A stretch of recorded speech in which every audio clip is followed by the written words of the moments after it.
Welcome to this week's lesson. I had decided to do this individually by having you guys watch this YouTube video, because if we do it this way, then you can study it on your own without any interruptions. I will come in and check on you throughout the lesson. So let's get started. The way this is gonna work is I'm going to show each slide for approximately 10-20 seconds. Maybe a little background information, stuff like that. You're going to study it on your own, and I expect that you memorize most of this by 45 minutes, which should be plenty.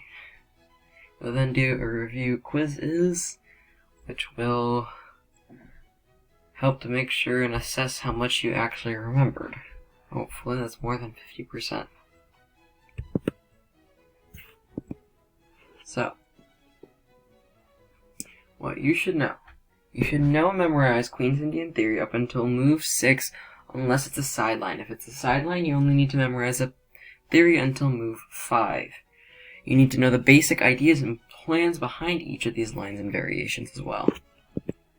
Essential Queen's Indian defense information. You need to know this move order, and it's right here. This move order is essential. It's the one thing that you have to have totally done. This is so important. You also need to know the general plan. If this is basically your fail-safe right here. If you forget the normal plan for the line or the opening, then you can use this plan.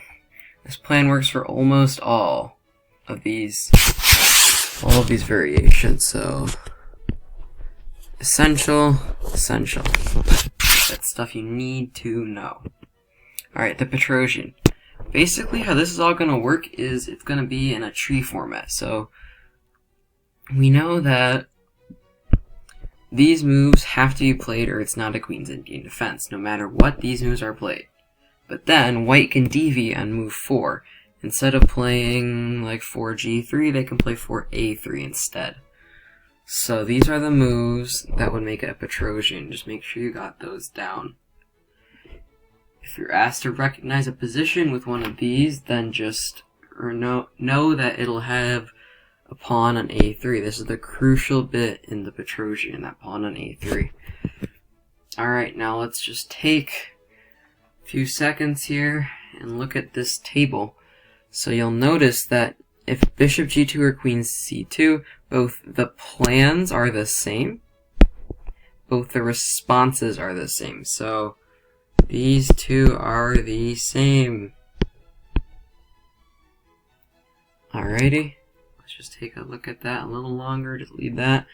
These two are also crucial variations, but the one that you really want to know is this one and this one.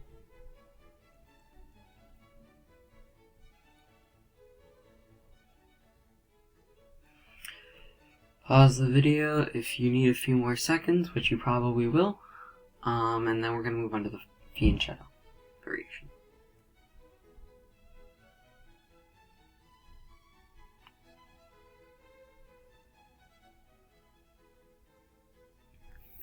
Alright, Fianchetto Variation, this is on move 4, so we're reversing. Instead of playing Petrosian, we are going to go back to, I briefly mentioned this earlier, 4G3 and bishop A6, not the bishop B7 here. So again, we're back here, and just make sure you got this down, because this is crucial information. You should have learned this from day 1. This is all important. Alright, so now you should have gotten this down, and I did switch pen colors here. So we are going to go to the next slide. Alright, so this is a move 5. So you'll notice here that move 5 in the Fianchetto variation, white has a lot of options. We have 6 options that white has that white can play. And the ones you want to learn is not so much this one, but more of the more popular ones, and that's Queen C2, Queen A4, b3 is very popular, and queen b3. Not so much bishop g2, because they know what they're doing, they're not going to hang that c4 pawn. Alright, you'll notice these three are discussed in the next slide, 2 slides, 3 slides, etc. You'll just need to, like over here, it'll look like that. Alright, that's because these ones deviate more. These have more possible options that white has in the future. Notice there is no plans column over here. However, if we look down here, just going to use the general plan for all of these variations. Well, not all of them, just these guys. These two up here and that one down there.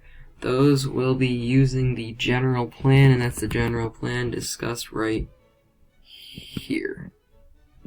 That's these moves right there. Alright, so now take 20-30 seconds, just take a look, pause the video, and just erase all my annotations so you can focus and memorize this and this.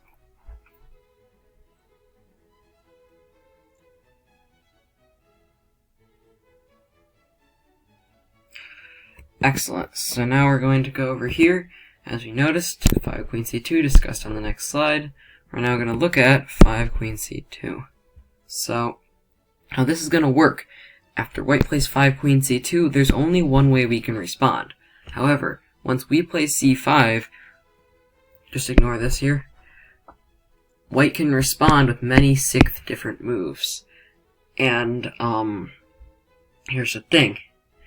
There's a lot of moves here, and so therefore they all have different plans.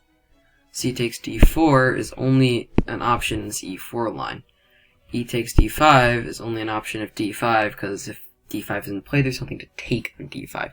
These options vary widely, they're very different. All these lines are totally different. Entirely different. And so therefore they also have corresponding different plans. So just take a few seconds, look those over. Make sure you've got these memorized. Pause the video.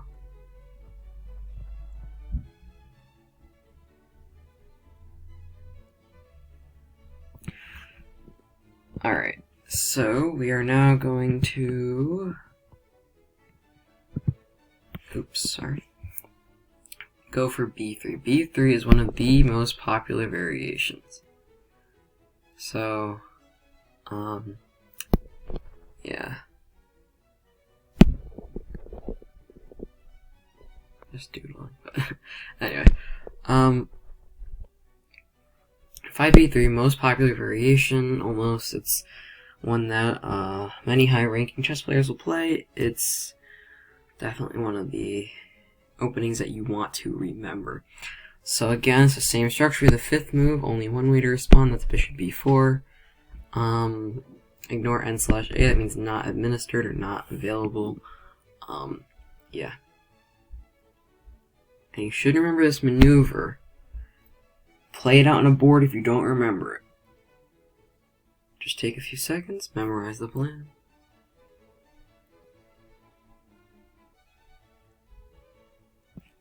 I'll erase my annotations now.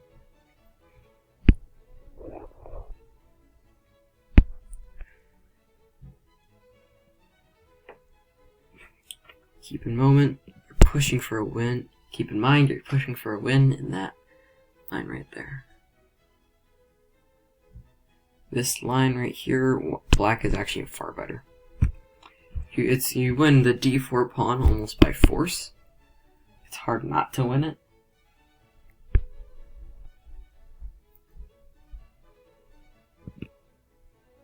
For 5 bishop g2, you really don't even need to know this. Just basically, you need to know, take that c4 pawn and hold on to the pawn. After 5 bishop g2.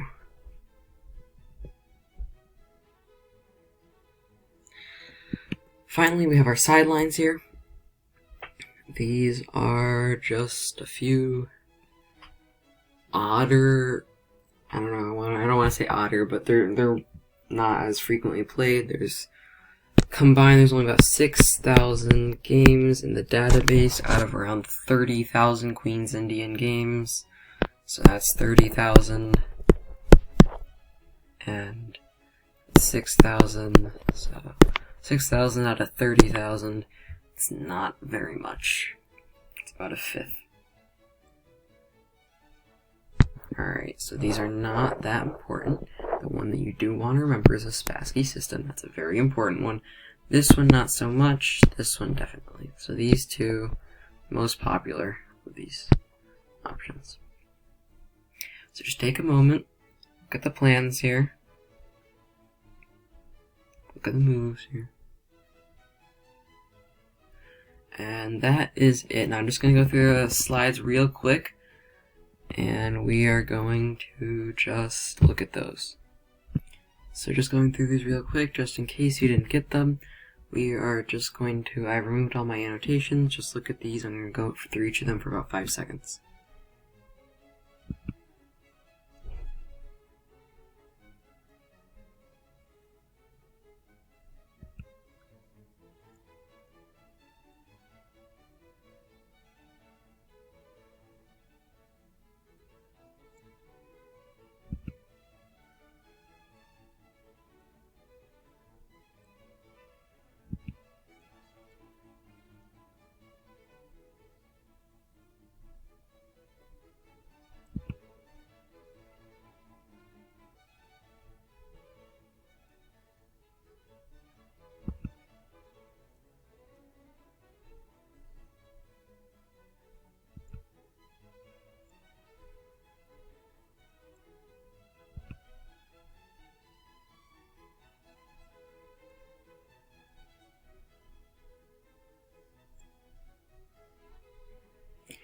And that's it. So hopefully you have memorized most of this. 80% would be nice. 100% would be even nicer.